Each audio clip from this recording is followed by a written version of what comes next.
नमस्ते दोस्तों। एक समय की बात है, एक विद्वान को राजा ने एक गंभीर अपराध का दोषी ठहराया और उसे फांसी की सजा सुनाई गई।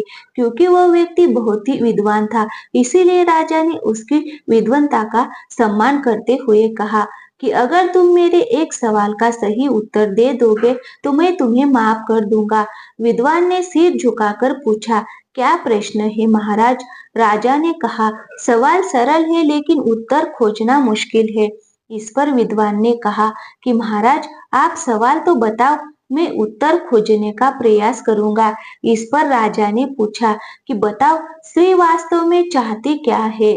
यानी हर स्त्री की चाहत क्या होती है? विद्वान सोच में पड़ गया। उसने बहुत सोच विचार किया लेकिन उचित उत्तर नहीं मिल सका। तब उसने कहा कि महाराज, इस प्रश्न का उत्तर खोजने के लिए मुझे कुछ समय प्रदान कीजिए। मैं अवश्य ही उत्तर खोजकर आपको बता दूंगा।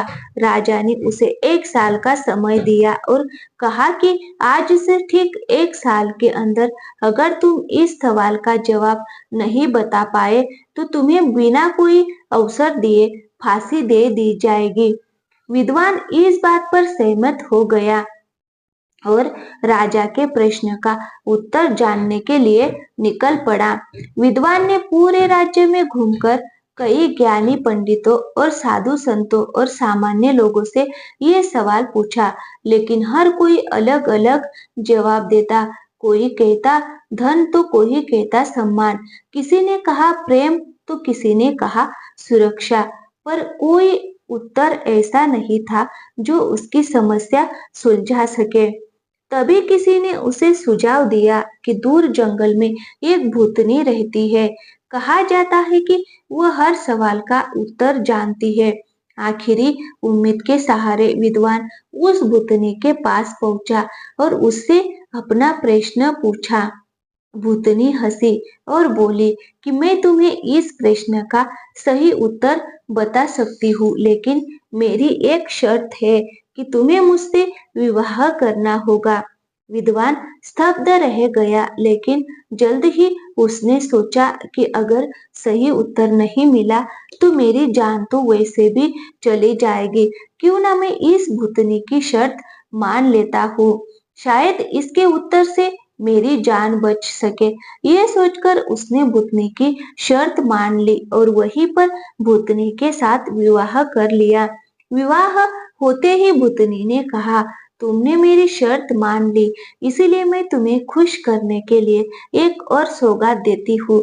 मैं दिन के 12 घंटे सुंदर परी बनकर रहूंगी और 12 घंटे भूतनी। लेकिन ये तुम तय करो कि मैं दिन में पूरी परी बनूं या रात में। विद्वान गहरी सोच में पड़ गया। उसने विचार किया कि अगर ये दिन में परी बनकर रहेगी तो दुनिया देखेगी, लेकिन मेरा रातें काटना मुश्किल हो जाएगा, और अगर ये रात में परी बनी तो दिन नीरस हो जाएगा।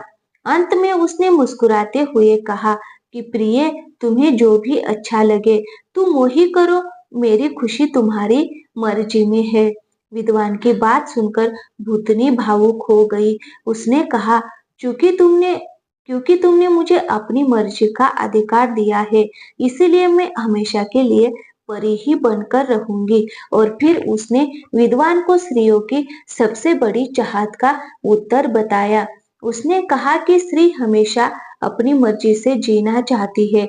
अगर उसे ये अधिकार मिल जाए तो वह हमेशा खुश और खूबसूरत बनी रहती है। विद्वान को राजा के सवाल का उत्तर मिल गया था और उसने राजा के पास जाकर उसके इस प्रश्न का उत्तर बता दिया। राजा ने विद्वान को फांसी के दंड से मुक्त कर दिया और विद्वान अपनी सुंदर पत्नी के साथ हंसी खुशी से जीवन व्यतीत करने लगा। तो दोस्तों, कैसी लगी कहानी? अच्छी लगी हो तो वीडियो को लाइक और हमारे चैनल पे नए आए हो तो प्लीज चैनल को सब्सक्राइब जरूर कीजिए।